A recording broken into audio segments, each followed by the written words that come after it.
Bonjour et bienvenue dans cette nouvelle vidéo de Draw My Economy. Je fais cette vidéo aujourd'hui parce qu'on m'a demandé de faire un discours. Je vous signale tout de suite, mesdames et messieurs, que je vais parler pour ne rien dire. Oh, je sais, vous pensez, s'il n'a rien à dire, il ferait mieux de se taire. Ouais, c'est trop facile. Mais c'est trop facile. Vous voudriez que je fasse comme ceux qui n'ont rien à dire et qui le gardent pour eux? Eh bien non, mesdames et messieurs. Moi, quand je n'ai rien à dire, je veux que ça se sache. Je veux en faire profiter les autres.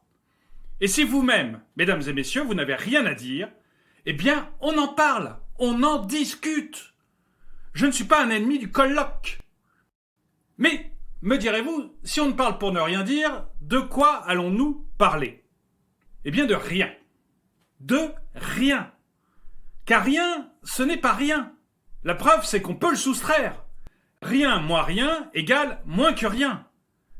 Alors, si l'on peut trouver moins que rien, c'est que rien vaut déjà quelque chose. On peut acheter quelque chose avec rien, en le multipliant. Une fois rien, c'est rien. Deux fois rien, c'est pas beaucoup. Mais trois fois rien. Pour trois fois rien, on peut déjà acheter quelque chose. Et pour pas cher.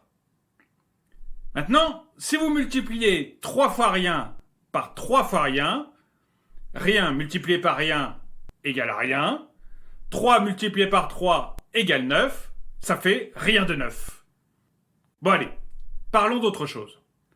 Parlons de la situation. Tenez. Parlons de la situation sans préciser laquelle.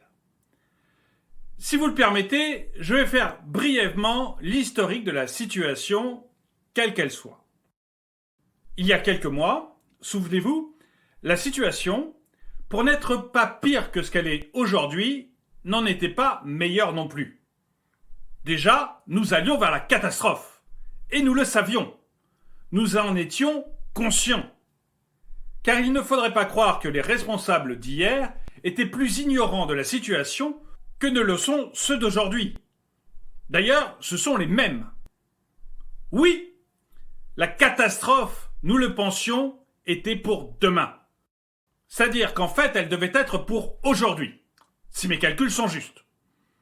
Or, que voyons-nous aujourd'hui? Qu'elle est toujours pour demain. Alors je vous pose la question, mesdames et messieurs. Est-ce en remettant toujours au lendemain la catastrophe que nous pourrions faire le jour même que nous l'éviterons? D'ailleurs, je vous signale, entre parenthèses, que si le gouvernement actuel n'est pas capable d'assurer la catastrophe, il est possible que l'opposition s'en empare. Voilà, c'est une petite vidéo de vacances qui est un clin d'œil à Raymond DeVos, qui est l'auteur de ce texte. Merci d'avoir regardé cette vidéo, mettez-lui un pouce vers le haut, commentez-la, partagez-la. Merci à tous ceux qui m'aident sur Tipeee, et je vous dis à très bientôt.